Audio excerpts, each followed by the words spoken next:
Welcome to Ocean Stories, a podcast about the people doing incredible things in, on, and around our oceans. I'm your host, Lydia Carey, and I believe in the power of stories to save our seas. Hey y'all, how we doing? How's it going? What's going on? I hope you're having a really good day. Today's episode is How to Study Marine Biology with Madysson David. Mady runs an online community called Marine Science with Mady, or that's just the name of her account, which is how I first discovered her love of marine biology. I wanted to have somebody on this season because we're doing a series, How to Ocean Edition, that would be able to speak to what it's like to study marine biology and would be able to give people advice and sort of serve as a role model if you are perhaps interested in studying marine biology or want to know what it's like. I've noticed from stalking you guys, on Instagram that a lot of the Ocean Stories fans are young people that are interested in studying marine biology or that are current marine biology students. And I felt like it would be interesting to have somebody on who is at a unique point in their career with marine biology, who answers lots and lots of questions to her community online about which path should I take? Is this a worthwhile career? How can I study? These sorts of things. I think Maddie's story is particularly inspirational because she didn't study marine biology at first and has now gone back to school to pursue it. She did a whole career switch. Not only that, but she's a mother. She has a young family that she's also tending to. And not only that, but she was also working full time. Whether you are curious about marine biology as a potential future degree for you or a future career, or you're curious about other paths in conservation that might also get you in the marine science world, I hope you enjoy this episode. Thank you so much for listening, and let's get right into it. Welcome to Ocean Stories. Thank you for joining. I'm really excited to talk to you today. Well, thank you for having me. I'm excited too. Do you mind explaining to our audience who you are, where you're from, and why I might have asked you to come on Ocean Stories? For sure. So I'm Mady. I'm 26. I'm from Canada. And for the past, I would say, I've been into marine biology for as long as I can remember. And for the past about 2 years, I've been doing it professionally. I went back to school after a long break too. And now on top of research work and some field and conservation work, I also share my story online, which I guess is where you found me. That is exactly how I found you. I want to know more about your original connection to the ocean. So where in Canada are you from? So I'm from Montreal, which is in Quebec. So I grew up here. However, my parents took me just about anywhere. They were basically allergic to being inside. So I can't really recall too many times when I was younger where we would stay in the house. So it was always like, pack up your bags. We want to see the ocean right now, so let's just drive all the way there, which isn't that far from here. If you want to see some nice like salt water, they would scramble and then find like any little bit of money that they could just so we could go on a trip somewhere. It wasn't luxurious in any way, but we were always like outside by the water or in the forest, or so from as long as I can remember being, 2, 3. This is what we used to do. That's a beautiful start. And so when you started your professional career, your studies, what did you first look into, or what did you first start to study? Yeah. So when I was in high school, I used to sign up for online marine biology courses. So anything that I could find that was accessible to me at my education level. And I went to an IB school, so we had a lot of biology, chemistry already included within the program. And unfortunately, I had some teachers that were not exactly the most supportive. And they kind of convinced me that science was not made for me at the time. So I was pretty impressionable, being like 16, and the way that they were talking about my grades and so on, I decided to go into something completely different. So I did business, I studied law as well. And I kind of let science and after a few years of studying that and working in different fields, I just realized what a mistake that was, because I used to learn it back then and I never stopped going by the water and volunteering either. But I would say about 2 years ago, I found all of the documents and the grades that I used to have and put all of that together and sent it to universities that I was interested in. Thankfully, I had a good track record back then, and the little like gap in time didn't impact it too much. So I didn't have to do, some catch-up courses in order to be accepted.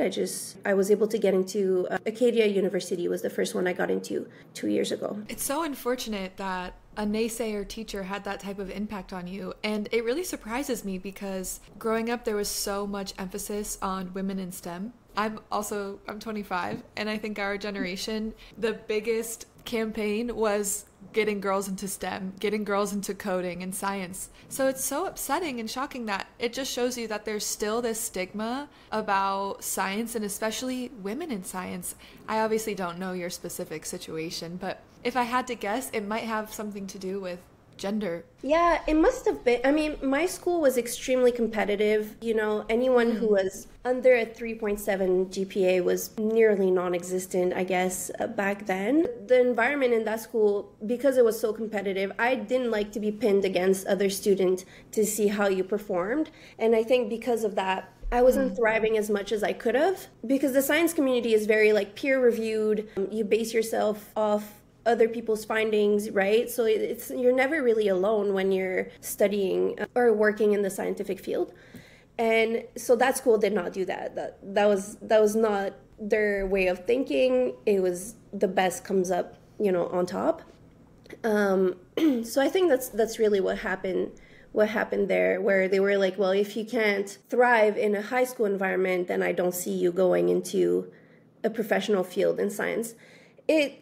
Looking back, I'm grateful for all the studies that I've done outside of science. I think they help me a lot today because all the policies and the, say, fisheries management, that's a lot of like law to learn and a lot of guidelines and international, issues. Those are things that I'm very used to. So I think that was super helpful. But yeah, in hindsight, I would have not listened to that teacher. Now that you're studying marine biology, what has that been like for you to make that switch? How has it been going? Oh my God, it's been so good. Like I said, I was lucky not to have to redo it from the ground up. So there's a lot of courses that I could just kind of like override and just go straight to the harder stuff, which was great. It's just so nice to learn in a professional, like in a real institution, stuff that I've been learning on my own for so long, right? And now that I switched to UAF, it's even more in depth than Acadia was. And it's such a great school, and the teachers are amazing. And anything that you want to do outside the classroom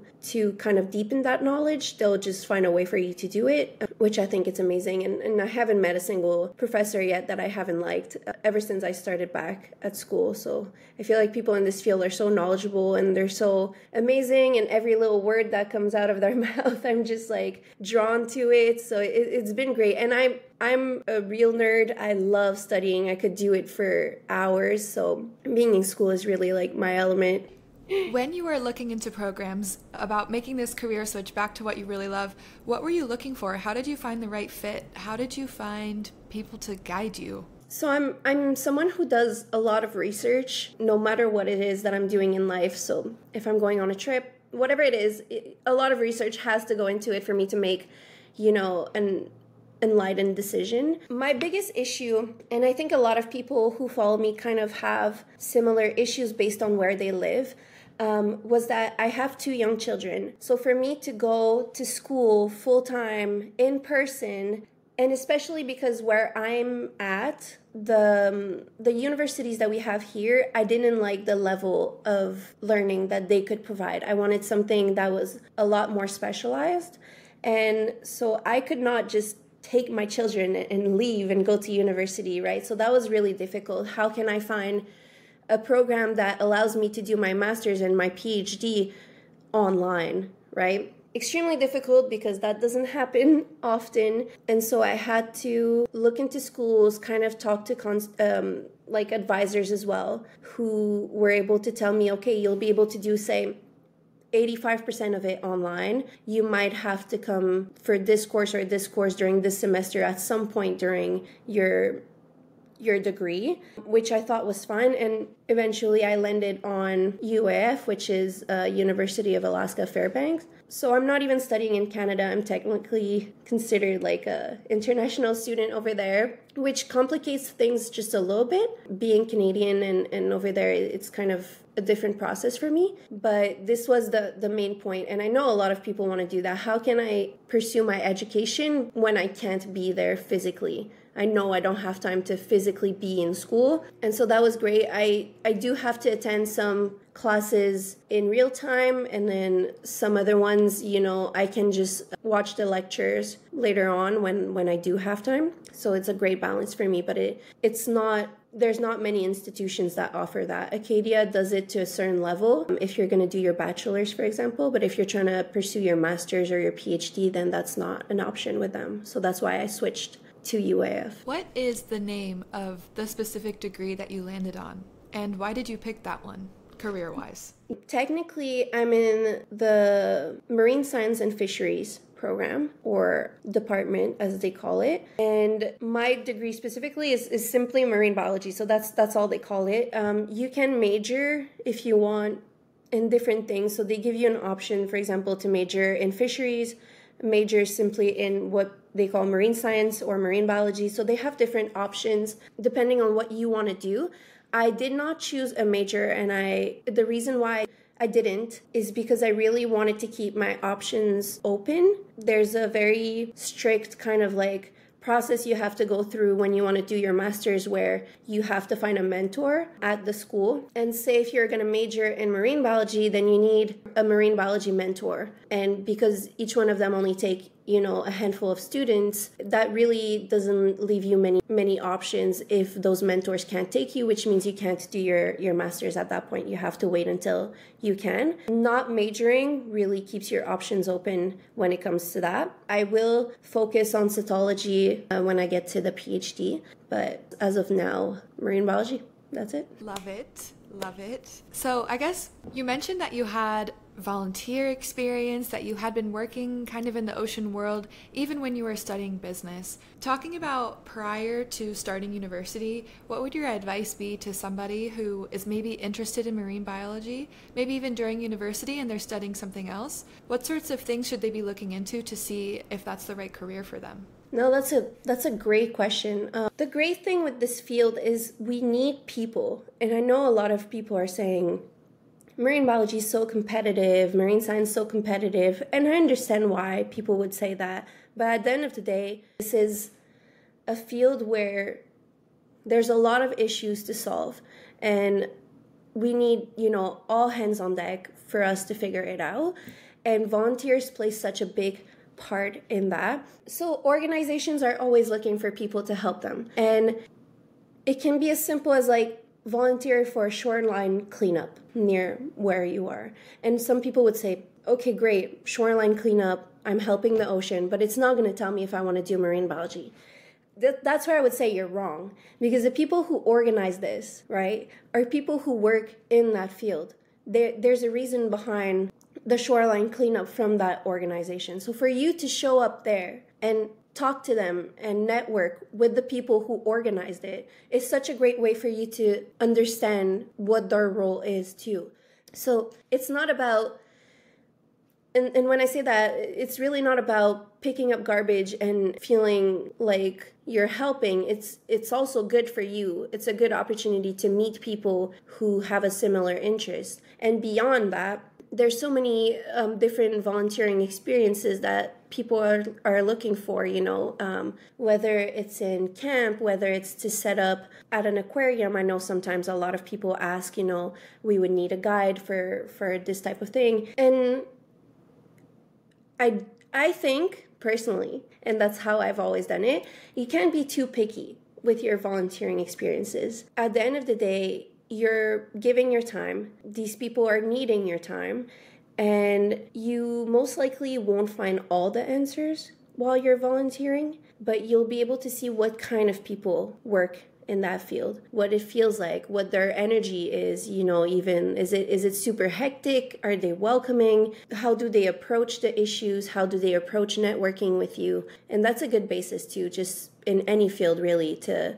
see if it's a community you want to be part of prior to even thinking about whether it's a subject matter that interests you. I love that. And I love that you brought that up, because I think a main theme of Ocean Stories has been get outside, do something for the earth, and you don't know where that connection might lead you. You don't know who you might meet at the cleanup that would inspire you to join XYZ initiative.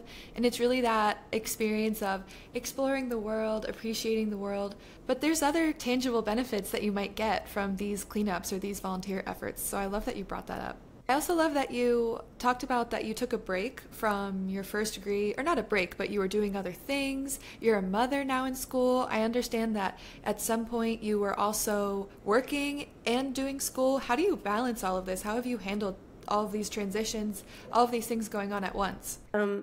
That's probably the question I get the most, even from my family, who's really close to me. Sometimes they're like, what is it that you're doing? Like, how do you do it?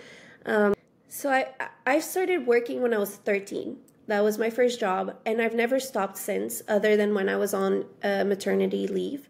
So I like working, I like studying, like I said. Even when back in college, any little opportunity that I could get, I would take it. And sometimes I knew that my schedule would be really packed, but I thought, they're not going to ask me again. So I'm going to take it. I'm going to take that opportunity. And the worst that's going to happen to me is I'm going to come home exhausted and think, well, I'm never doing that again, And by doing that, I learned a lot about what I can take and what my limits are, which was great, because for me, I learned that my limits are really, really high when it comes to workload.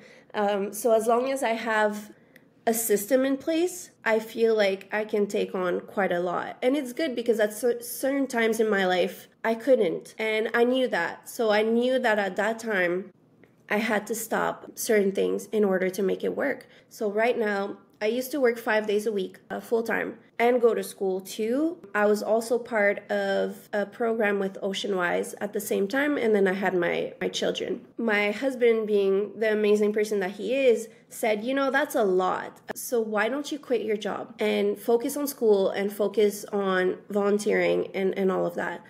And I took him up on his offer. It lasted about a week because I got another job right after. But that job that I have still right now is only part-time. So I work 3 days a week. The 2 other days, so I do school on one of them. I also do school in the morning and at night when I can. So when the kids are off to school or asleep. And then on Fridays, so I just received a grant to work on a documentary about waterways as well. So this is what my Fridays have been all about. And it's going to continue until I believe it's next July. So this is how I kind of manage my time. And someone asked me the other day on Instagram, oh, this is great, but it seems like you don't take any time for self-care, or you don't take breaks. And this is where, I feel like I have to mention it. I take a lot of breaks. A lot of breaks. So, what I do is I make sure that all my stuff is done. And if it's not, I ask myself, okay, I know I have an hour or 2 tomorrow that's free. Realistically speaking, am I going to have the energy to do it at that point? If the answer is no, then I'm not even going to attempt to push it back to tomorrow, and I'm going to do it today. But if the answer is yes, then I'm going to ask my husband, do you want to just watch a movie tonight? Let's do nothing. Let's not work. On the weekends, when my kids are awake, I do absolutely nothing. No work, no studying. It's that time is just for them. It's for my family. And then I will sleep later that night just to get the stuff done. It's important to take care of yourself, or else you can't manage everything else. So I try to be well rested. I try to indulge in hobbies and things that I like to do, just so that when it's time to actually put in the work and have that hectic schedule, then I'm rested enough to do it. And I think that's important. But figuring out your limits is really what you have to do. And sometimes for that, you need to go crazy, pack your schedule a lot, and realize what works and what doesn't for you. It's wild to hear all of the inner workings of your strategy and your plan of how you organize your life, when I also know that at some point you found the time to build an online community of people interested in marine biology, people studying marine biology, people that love the ocean. How did that start for you? Can you talk about that journey? Yeah, of course. So it was a little bit over a year ago. So it was June 2023.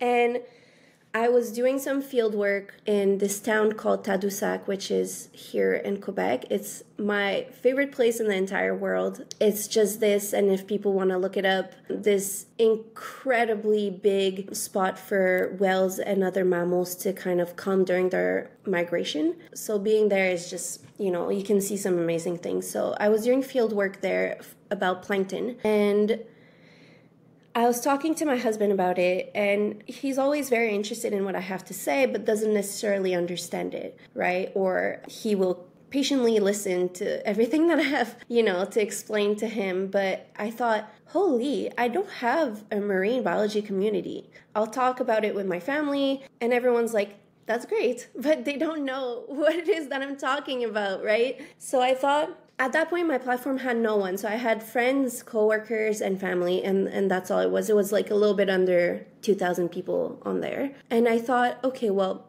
you know what? I want to talk about it, and I have this itch to like explain what it is that I'm doing so that it's not in my head anymore, right? I'm doing all this field work, and I have people, reading my reports and all that, but I don't get to have open conversations about it that much and, get feedback and all that. So I started posting about it, and my family found it, fun and entertaining at first. So that's all it really was for the first month or so. And I was more than satisfied with that. It just felt good to have an outlet where I could put it my knowledge and just like put it out there. And then unexpectedly, it went from about, I think maybe at that point I had 3,000 people to 30,000 people within like less than 2 weeks. And this is when I was like, I woke up one day and I was like, what is happening? And people were asking questions. How did you get into it? Or what does this animal do? Or does this thing exist? Or, all those like really intricate questions to which I had the answers, which I really liked. And that's something that I've always done on my platform is if I don't have the answer, I'm not going to answer. I'm not going to look it up in order to give it to you. I'm going to most likely write what resources you could look up in order to find the answer.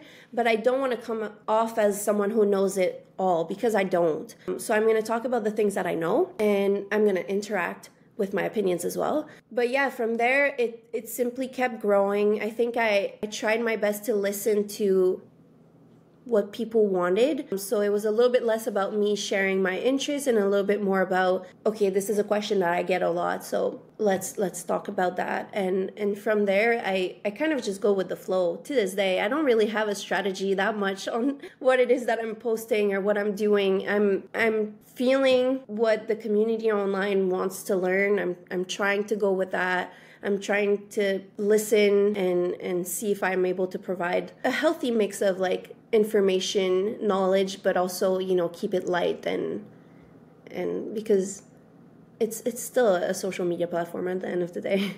And marine biology is this career with a lot of clouds around it. It's not often that you're walking on the street and you meet somebody that works in shark research, and it's hard to know what jobs exist, the viability of it as a career that could support you over the course of your life. Is it something that makes money? Is it something that supports having a family? These are questions that with other careers, being a doctor, being, I don't know, more typical careers we hear about, there's not a lot of people that we can look to. So I think it's lovely that you've built this community online. I want to know, what are your most asked questions? What are the people asking you about? That's a really good question.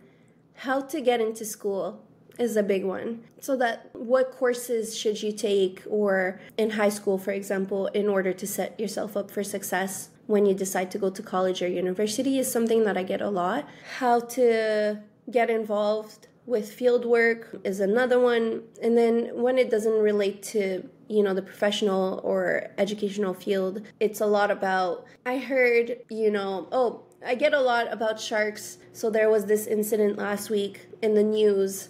Why do you think that happened? Or I have this incredibly big fear of sharks. How can I get over it? That's one that I get a lot. Or how do you feel? I get a lot about how do you feel about climate change, for example. Is it real? Does it truly impact the ocean? What do you think is going to happen within the next few years? So those are things that I get quite often, to which I can only give, a certain amount of information that I've been working with personally and in my opinion, which I'm always happy to give. But at the end of the day, a lot of it is guidance more so than the ultimate truth when it comes to what I talk about. I find that so interesting. We've talked about this before on the podcast, and I know a lot of people in the ocean community are talking about this right now. The fact that we need more science communicators and more people online, specifically on social media, that are talking about these careers, because for the climate crisis, for the issues affecting the ocean, we are not going to be able to do it with the amount of people that work in the field right now. There needs to be more solutionists, more people doing the research to figure out how we're going to solve these issues. Mm-hmm. And if they don't even know how to get into the career in the first place, or if there's no role models for them, or if there's no one talking about science or how to ignore a teacher that tells you maybe that you're not so good at science, then it becomes a lot harder. So I love that you're doing that. I also think it's like cool, insightful research into what people want to know. And it kind of points mm-hmm. towards where's the lack of information? Why are they wondering these things? And this is like what people are asking is what pointing towards the gaps, if that makes sense. No, definitely. So I love that. Definitely. One thing too, I think that I try to remind people, especially my younger audience. I have a lot of people, I think, that are in high school and just getting started on their education. And I think it's cool, personally, is I'm just a very normal person, living an average life. I have not been raised on a sailboat, for example, or things like that. So I think if I can do something, then it's accessible to everyone, right? I don't think that a lot of people are inland, for example, and they're craving to study marine biology, but they're telling me, well, I can't because I don't live by the water. That's not true. We need people who analyze the data. We need people who, like you said, communicate those findings to a wider audience too, in ways that they can understand, right? Because we get all this information, all these statistics, and we look at the metrics and we want to tell people, hey, you have to act on them, but you can't just feed them information that's quite complicated to understand, right? So we need people who are able to break that down in different levels too. There's a big lack of knowledge on what marine biologists do. I think it's like the goggles and the lab coat, or you're 100% on boats all the time. I think it's like people think it's either or, but it's a big mix of everything. And it's what I love. It's anything that you want it to be. You could be on the field 100% of the time, or almost. Or you could stay in the lab all the time. You could also just be behind your computer. A marine biologist is not defined by the work that they do, whether it's in the field or in the lab. It's the impact that you have based on the knowledge that you can share. What has been the most challenging part so far of pursuing marine biology? That's a great point. For me, like I said, I had that initial hurdle of being accepted into school. I got into Acadia pretty quickly, but UAF took nearly 6 months for me to get into. It was a lot of papers to provide, a lot of I needed reference letters from past professors. I needed a lot to get into it, so that was a little bit difficult. Now today, I would say that the financial aspect might be a little bit of it. Being an American school, it's not necessarily affordable, especially when you convert it to Canadian money, it's even bigger. So that would be one. And there's this kind of guilt too that goes with when you do such a big switch. The life that you had before, the people that you used to talk to, or even the schedule that your family got used to have with you changes completely, right? So my children have to kind of adapt to me being in school. They have to adapt to coming certain places with me, or me being gone sometimes when I have to go places for work. So there's guilt that comes with such a big change, and having a very good support system, I think, is super important. And no matter what decision you decide to make, right? So having a family that supports you or teachers that support you is something that's very important. Yeah, I think that would be it. It's a big leap to take. Some people that slowly build up to a career from a very early age.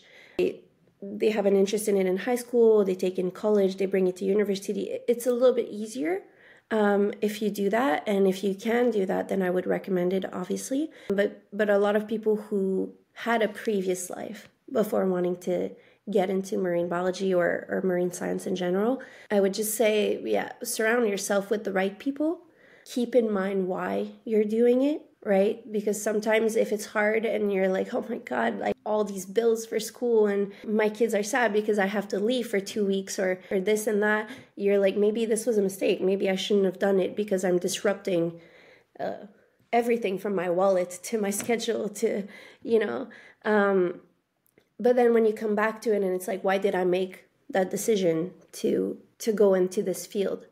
And you start listing the reasons, it makes sense, right? So if those reasons to you have always made sense, then they always will. And keep that in mind. Write it down, put it on your wall if you have to. And if you have a good support system, they'll be there to remind you of those reasons no matter what, right? Even when it's hard. So I think that's how I managed to do it. And hopefully I can be a little bit of that support system for certain people online and kind of encourage them to keep going if they don't have that themselves.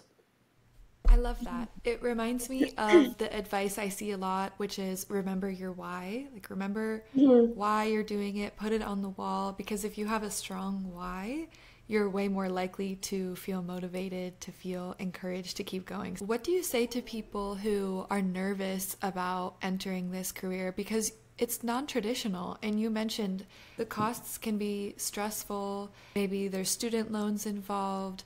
It's scary when there are definitely naysayers about non-traditional careers. What would you say to those people? Personally, I've always been of the mindset that if it's what you want to do in life, then everything else you can figure out, you know? My parents have never told me, well, you need to pick a career that's going to support you financially. They always told me you need to pick something that you could do until you're 90 and you would still be happy at that point if you're doing it, right? And that's what was important to them when I was growing up. And this is why I ultimately made the change a few years ago, because the field that I chose, although it was great, it was paying very, very well. So for a young age, you know, I was able to buy a house and I was able to do a lot of things, but I wasn't necessarily happy in what I was doing. It was great knowledge, great experience, but it was not, I kept thinking, I can't do this for more than another year because I will go crazy. I don't like doing it. And it is competitive, but all fields are. If you want to be an artist, it's incredibly difficult because how many artists are there, you know? It's a competitive field. And you know how people are going to say, well, we need doctors, we always need nurses, we always need... It's the same in this field as well. The reason why it can be so competitive, in my opinion, is because a lot of the organizations or the companies that hire marine biologists or marine scientists are either nonprofits, for which they don't have a lot of money to pay 10 people to work with them in conservation areas, for example. They have to be very selective because of the amount of money that they're able to spend, or they don't have the resources, or they don't have the resources yet because it's such a narrow field. But then again, you know, a lot of people ask me, how can you get into that field without having to study for 6, 8, 10 years, right? I don't want to do my PhD. I don't want to do my master's. I barely want to do a bachelor. So how can I get into this field? And this is when I'm mostly inclined to talk to them about conservation, because you don't have to know the science part in order to work with and help the ocean. You know, you can work in conservation where you're educating people on the matter, or you're creating campaigns too. So if you have a strong financial background or a strong marketing background even, then you can 100% be involved in helping the ocean. So you will work with scientifics who will provide you with the information that you in turn need to convey. You need to convey the message. And so if that's something that people are interested in, the finish line is not being in the lab or being a scientist. There's a lot of steps and a lot of people in that community in order to make it work. And you can be any one of these people. And I think it's a very respectable thing to do. So it's all about the strength that you have. Some people are like, I want to work with whales, but I hate science and I hate math. Well, you can learn about whales, and you can be a naturalist, for example. You can give tours, like whale watching tours for good and ethical companies. And so there's options. You don't need to be a scientist in order to work in the marine science field. That is such an important message, and something I'm also super passionate about when it comes to ocean conservation, but also just doing good at large, that it's about playing to your strengths and using your knowledge, what you like to do, and your specific skills to make a difference in what way is accessible to you. If science is your thing and you are amazing at studying, then that could be a path for you. But if you're horrible at studying and you hate math and you hate science, but you love advocacy and you're very passionate and you're very persuasive, maybe advocacy could be the route for you. So I love that you brought that up.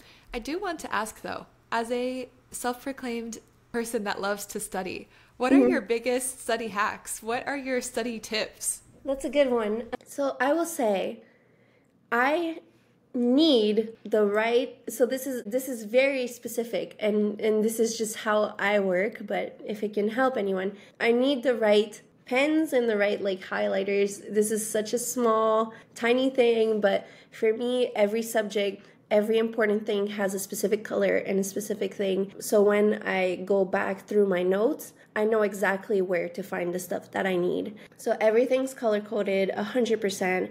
I personally do not use traditional notebooks, so I have an iPad with the Noteful app on which you can create many notebooks. So all my subjects, all my courses, everything that I do is just on there. And sometimes you need, to cross-check for information between different courses. So that's very easy to do, and you don't need to carry so many notebooks to study, right? You can take your iPad and then just go to the park, or you're going to a family's place and you have a little bit of time in between to study, so you have that with you.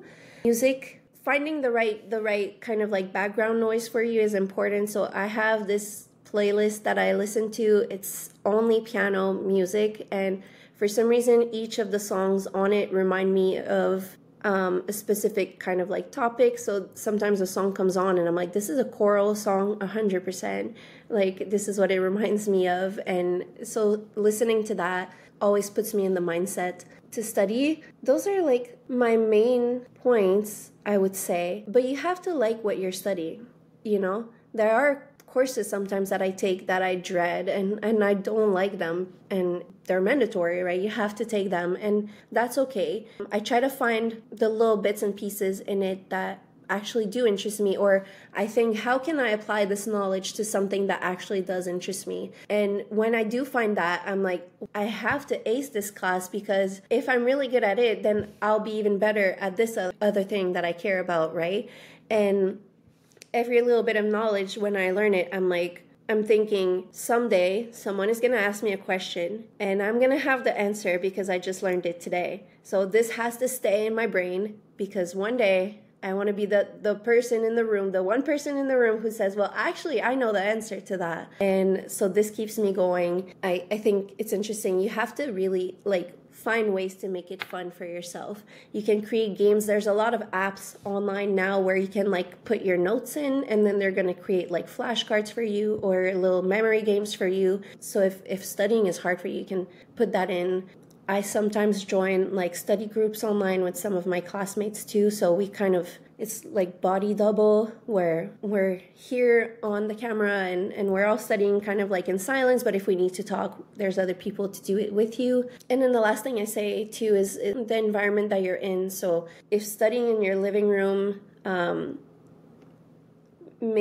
gives too much temptation to say get up and get a snack or watch TV instead, or there's too much noise, find a place that's really good for you. I have like coffee shops that I really like because they're quiet, it smells good, the lighting's perfect, and so you put on this cute studying outfit and you go to the coffee shop and you make a whole event out of getting that knowledge into your brain. I think that's what it is. You have to romanticize studying in a way when you find it hard, and even when you don't. It's just how you make it through years of school, right? You're a whole main character. I love it. And I loved school. I wouldn't say I loved studying. I think that's beautiful, actually. I think there's like something really admirable about the fact that you like learning that much, and I think that's why it's like awesome that you have this platform that you're able to sort of share that joy with other people. I wouldn't say that I loved studying, but I definitely like learning new things, and I like the process of getting information to then later test myself to explain it. I see it more as like a game, and I make it into this sort of challenge for myself. Like, in what amount of time can I truly absorb this amount of information and then later be able to explain it as if I truly know it, which is sometimes good, sometimes bad, because sometimes when you're just learning to regurgitate, you don't actually fully remember. So I don't know if I would suggest my old habits, but I love what you said about romanticizing, creating the environment that works for you, and learning, is it having a pen? What makes this enjoyable for me? And focusing on that and then exploiting it. What about this is interesting to me, and how can I exploit that to the rest of this unit so that I can actually get through it and not be mentally dead? I think a lot of people who want to get into this field, it always comes from the right intention, right? You love the ocean, you love the animals and the plants and everything in it. And what I would say is I think that's enough. That's kind of all you really need to get into this field. Do you love it? Do you want to keep it around? Do you want to keep it healthy? And if your answer is yes, then everything else you can figure out. You'll figure out if you want to go the science route or the communication route. If you want to have a completely different career, but make sure that you volunteer all the time so that you keep that little bit of science, marine science with you, right? As long as the answer to that is yes, then I think you found the right field for you. And it's that simple. Everything else, there's a solution for, and you'll figure it out. Love it. What a beautiful message. Every guest that comes on Ocean Stories, we ask them, what is your favorite ocean story or ocean memory? Okay, yeah. This is one that I've told online a couple times, but it's my favorite, so and it's what sparked everything. So this place that I told you about, Tadoussac, and we used to go every year when I was younger. So every year during the part of the migration where the whales would come there to feed, my parents would bring me. And when I was 5 years old, I was old enough to get onto those very small Zodiac boats. That one fit barely 8 people, so it was very, very small. Think like probably, like a dining table that sits about 8 or 10, like not much bigger than that. And so we were on the water and we were looking for whales, and in that area, it's a marine protected area. So they don't have gadgets or sonars that can tell you where the whales are. So it's really a whole game of search and find and kind of figuring out where they are. And the captain stopped the boat, and he had this like look on his face that was like as if he'd seen a ghost or something. And I remember it so vividly, and I was so young, and my mom was right next to me, and he said, okay, I want everyone to stay quiet and look overboard. So lean in carefully and look overboard. And so we did, which, you're this close to the water, right? It's a very small, like inflatable type of a boat with like an engine. And all I could see was this giant thing swimming underneath. So I saw the fin that was nearly as big as the boat. And then you just saw it like moving under it wasn't very close because whales kind of reflect the light, so it wasn't that close, but it was underneath. And then the tail under the boat, and then a few meters later it dove. So that was a blue whale that went right under our boat at that point. So you could see how big it was compared to us. We saw it from like the head to the tail go under. With the noises you could hear even like from underwater, and then it dove like right in front of us. You saw the fluke and everything. It was incredible. It was like in those movies, like, you know, when the Loch Ness monster kind of like goes right under your boat and you're like, what did I just see? Like, did you see that as well? That's how it was. This is why to this day it's my favorite animal. I was so close to it when I was 5, and it was so big. The sounds stayed in my head forever, and I was hooked from that moment on. I just could not believe that happened to me, and I've been seeking a similar experience ever since, which I got this summer. I went to California to see the blue whale migration, and something similar happened to us, so it was great. But yeah, that's definitely my favorite experience. So at the age of 5, my son is 5 now, so I'm hoping that I can somehow get him the same experience this summer. That, and the fact you want to share that with him, we love a good whale story, and that's just really beautiful. I didn't know, is sonar bad for whales? Yeah, so a lot of the time, and especially in the St. Lawrence, where you have the St. Lawrence belugas who use echolocation, sonars do disrupt whales a lot of the time. So they do have, you know, the necessary equipment to see the depth of the water and all of that. But they don't have the sonars that tell you exactly where you can find the whales, because it's an MPA, and they want to respect the whales as much as possible, which definitely means that sometimes people will pay to go whale watching and they won't see anything if they can't find anything. But I think personally it's the best way to do it. You don't want to go on the water just to disrupt them and stress them out, right? You want to see them in all of their healthy beauty and behavior. I think that's super interesting. You learn something new every day, because I did not. It's obviously it's intuitive, like, okay, they're putting out noises into the sea, it's going to cause a disruption. But I guess because it's so common, like every boat has a sonar on it, or a lot of them do, that I was just surprised to think, oh yeah, that is actually just not good for the animals, and in a marine protected area they don't do that. For sure. Interesting. There's I believe it's called WeWell. I'm not 100% sure, but there's this new technology where people, I think it's called silent whale watching. So there's not even an engine on the boat. It's much like a sailboat. So there's really no noise, no engine noise, no nothing. And I think that's a great one too. It's less accessible. Obviously, it's not a technology that they have everywhere, but that one is great too, because the whales will come really, really close to you if you don't make a lot of noise, right? So yeah. Well, thank you so much for coming on and chatting about your experience, your knowledge, your story. It's been really interesting for me, and I hope if you're listening that you got something out of it. If you're curious about a deeper dive into any of the questions or topics or themes that we talked about, perfect, because Mady has an entire page and community dedicated to talking about and answering these questions. So in the show notes, of course, I'll link all of your information so that people can check it out. Yeah, thank you so much for coming on. Of course, thank you for having me. It was great. I mean, you're an amazing host, so this was awesome. Yay, thanks. Okay, I will end it. All right. Thanks for listening to another episode of Ocean Stories. Don't forget to follow our social media channels for extra content behind the scenes and to connect with our guests. If you like this episode, please leave a review and let us know what you think. See you soon for more ocean stories.